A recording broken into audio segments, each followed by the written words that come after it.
வணக்கம் next gen channel நேர்களே, நான் உங்கள் அன்பான சயின்டிஃபிக் வேதிக் அஸ்ட்ராலஜர் அஸ்ட்ரோ அரிஞ்சி பேசுகிறேன். நல்லது நினைப்போம், நல்லதே நடக்கும். இந்த வீடியோவில் நம்ம என்ன பார்க்க போறோம்னா, திருமண விஷயங்கள். அதாவது உங்கள் திருமணம் காதல் திருமணமா அல்லது நிச்சயிக்கப்பட்ட திருமணமா? அப்படி காதல் திருமணமா இருக்கும் பொழுது அது கலப்பு திருமணம். அதாவது கலப்புனா என்ன மீன் பண்றோம்? உங்களுடைய காஸ்ட் கிரீட் என்னதான் இந்த சமுதாயத்தில் இன்னுமே நமக்கு அந்த காஸ்ட் கம்யூனிட்டிலாம் கொஞ்சம் பார்க்குற முடியுங்களா? உங்களுடைய காஸ்ட் கம்யூனிட்டிலேருந்து விலகின தள்ளுன ஒரு நபரை ஒரு அந்நிய ஒரு ஜாதி உள்ளவர்களை கல்யாணம் பண்ண போறீங்களா, அல்லது நீங்கள் வேற ரேஸில் இருக்கிறவங்க கல்யாணம் பண்ணுறீங்களா, அல்லது உங்களுடைய ஓன் கம்யூனிட்டியில் இருக்கக்கூடிய ஒரு சொந்தக்கார பொண்ணையோ பையனையோ கல்யாணம் பண்ணுறீங்களா? எது மாற காதல் திருமணம் அமைய போகுது அப்படிங்கிறதையும் பார்க்கலாம். இல்லை சார், எனக்கு நிச்சயமற்ற திருமணம் தான் இருக்கிறதுன்னு நீங்கள் சொல்கிறீங்க அப்படின்னா, அது எப்படிப்பட்ட நிச்சயிக்கப்பட்ட திருமணம், அது எது மாதிரி அமைய போகுது அப்படிங்கிறது கண்டிப்பாக பார்க்க போகிறோம். அதே சமயத்தில் உங்களுக்கு காதல் திருமணமாக இருக்கும் பொழுது பெற்றோர்களின் சம்மதம் கிடைக்குமா? ரெண்டு சைட்லையும் பெற்றோர்கள் சம்மதம் கிடைக்கிறது ஒரு பெரிய விஷயமா இருக்கு இல்லைங்களா? அதில் உங்கள் ஜாதகம் பிரகாரம் உங்களுடைய பெற்றோர்கள் என்று சொல்லப்படுகிற அப்பா அம்மாவோட சம்மதத்தோடன் காதல் திருமணம் செய்யக்கூடிய அமைப்பு உங்கள் ஜாதகத்தில் இருக்கா அப்படிங்கிறத நாம துல்லியமாக சயின்டிபிக் வேதிக் அஸ்ட்ராலஜி முறையில் எந்த விதத்தையும் மிகைப்படுத்தாமல் உள்ளது உள்ளவாறு, இந்தந்த கிரகம் இப்படி இருந்தா இப்படி இருக்கும், இந்த கர்மால தான் நீங்க பிறந்திருக்கீங்க, போன ஜென்மத்தில் செய்த பாவ புண்ணியங்களுக்கு படி இந்த ஜென்மத்தில் நீங்க எத்தகைய ஒரு வாழ்க்கை, அதாவது இந்த வீடியோல எத்தகைய ஒரு திருமண வாழ்க்கை நீங்க வாழ போறீங்க அப்படிங்கிறத நம்ம சயின்டிபிக் வேதிக் அஸ்ட்ராலஜி முறையில் எந்தவித மூட நம்பிக்கையில போகாமல் உள்ளது உள்ளவாறு துல்லியமா பார்க்க போறோம். இப்ப பாருங்க, உங்க ஜாதகத்துல 7ஆம் இடம் என்று சொல்லப்படுகிற திருமணஸ்தானம் ரொம்ப முக்கியம் கல்யாண விஷயத்துக்கு.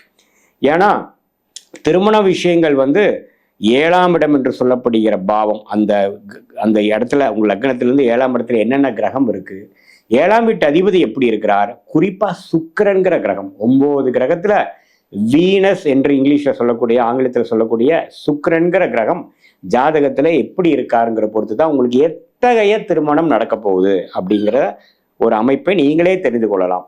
இப்ப பாருங்க, திருமணஸ்தானத்துல சனி, செவ்வாய், ராகு, கேதுங்கிற பாவ கிரகங்கள் இருந்ததுன்னா கொஞ்சம் விருப்ப திருமணம் ஆகக்கூடிய அமைப்புகள், கலப்பு திருமணம் ஆகக்கூடிய அமைப்புகள் இருக்கு அப்படிங்கிறது தெரிஞ்சுக்கலாம். பட் எல்லாத்துக்கும் அப்படி ஆகுமானா இருக்காது.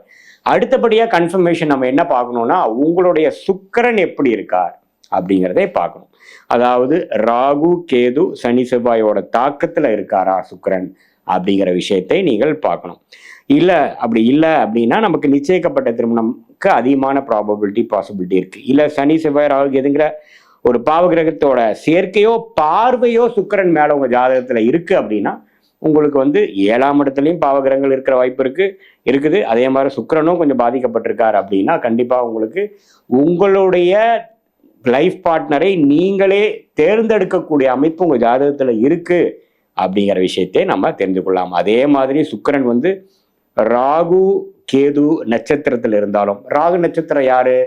மிதுனத்தில் இருக்கக்கூடிய திருவாதிரை, துலாமில் இருக்கக்கூடிய சுவாதி, கும்பத்தில் இருக்கக்கூடிய சதயம், இந்த 3 நட்சத்திரத்தில் இருக்கும் பொழுதும், அதே மாதிரி கேது நட்சத்திரம் என்று சொல்லப்படுகிற மேஷத்தில் இருக்கக்கூடிய மூலம் அஸ்வினி, சிம்மத்தில் இருக்கக்கூடிய மகம், தனுசுல இருக்கக்கூடிய மூலம், இது மாதிரி நட்சத்திரத்துல சுக்கிரன் இருக்கும் பொழுது, அந்த சுக்கிர திசையே நடக்கும் பொழுது, அல்லது ராகு கேது தசைகள் நடக்கும் பொழுது, அல்லது 7ஆம் வீட்டு அதிபதி இருக்கக்கூடிய தசை நடக்கும் பொழுது, 7ஆம் வீட்டில் இருக்கக்கூடிய கிரகத்தின் தசை நடக்கும் பொழுது உங்களுக்கு இயற்கையாகவே அது மாதிரி ஒரு நட்பு உண்டாகி அந்த நட்பு காதலா மாறி அதுக்கப்புறம் திருமணமா ஆகக்கூடிய அமைப்புகள் உங்கள் ஜாதகத்தில் இருக்கு அப்படிங்கிறது நாம தெரிஞ்சுக்கலாம்.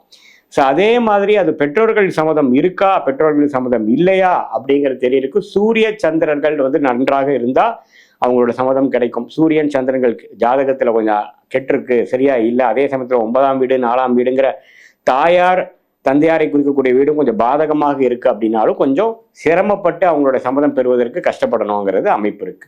ஆனா இது மாதிரி எந்த ஒரு பாவகிரகத்தின் தாக்கங்களும் இல்லாமல் குரு, சுக்கிரன், பௌர்ணமி, சந்திரன், புதன்கிற சுபகிரகத்தின் தாக்கங்கள் 7ஆம் இடத்துல இருந்து சுக்கிரன், சனி, செவ்வாய், ராகு, கேதுவோட பாதிப்பு இல்லாமல் இருக்கும் பொழுது கண்டிப்பாக உங்களுக்கு நிச்சயிக்கப்பட்ட திருமணம் அமையறதுக்கு தான் வாய்ப்புகள் அதிகம் அப்படிங்கிறது சொல்லலாம். பெற்றோர்களால் தேர்ந்தெடுக்கப்பட்ட நிச்சயிக்கப்பட்ட திருமணம் தான் உங்களுக்கு அதிகமான வாய்ப்புகள் இருக்கு அப்படிங்கிறது நம்ம சொல்லுவோம்.